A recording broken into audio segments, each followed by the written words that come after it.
బండి చూడండి ఏ విధంగా కాలిపోయిందో. లోపలైతే ఏం మిగలేదో, మొత్తం కాలిపోయినాయి. బండి అద్దాలు కూడా కరిగిపోయినాయి. చూడండి ఎట్ట కరిగిపోయిందో.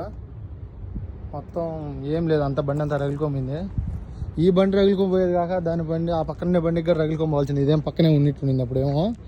దాని టైం అదృష్టం అయితే చూడండి ఎట్ట అయిపోయిందో. సొండకపోయింది అప్పటికి ఇదంతా. అలా ఉండాల్సిన బండి ఇలా అయిపోయింది.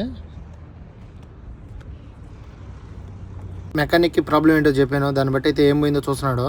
రెండు పక్కల అయితే చెక్ చేశాడు సమానంగా ఉన్నదా లేదా అని చెప్పి. ఆ తర్వాత అయితే ఏమైందో చూసి చెప్పినాడు. కాబట్టి దాన్ని బట్టి అయితే వస్తువులు అయితే తెచ్చుకున్నాము. ఇతను చూడండి ఏ విధంగా పని చేస్తున్నాడో. కాళ్ళ మీద కాలేసుకొని పని అయితే బాగా చేస్తున్నాడు. బండికి తెచ్చుకున్న వస్తువులు అయితే ఇవే కొత్తటి. ఈ బాక్స్లో ఉండేదేమో ఫ్యాన్, ఇది ఏసీ ఫ్యాన్ మోటారు. బండిలో పోయేటప్పుడు అయితే ఎక్కువగా అయితే అదురుతుంది. అందుకని అయితే సస్పెన్స్ అయితే మారుస్తున్నాం దీనికి. బండికి ఏసీ ఫ్యాన్ మోటార్ అయితే ఒకటైతే పోయింది. దాన్ని అయితే కొత్తదైతే వేస్తున్నాము. ఫ్యాన్ మోటార్ అయితే కొత్తదైతే బిగించేసాడు, పాత అయితే తీసేసి. ఇప్పుడైతే మళ్ళీ అన్ని ఎట్నే బిగిస్తున్నాడు. బండికి ఏమేమి పని చేయించాను, ఎక్కడికి వెళ్ళి చేయించాను ఫుల్ వీడియో అయితే చేశాను. దీని కింద లింక్ ఇస్తాను చూసేయండి. పొద్దున్నే టిఫిన్ అయితే పూరి అయితే తెచ్చుకొని తిన్నాను. Please like and subscribe.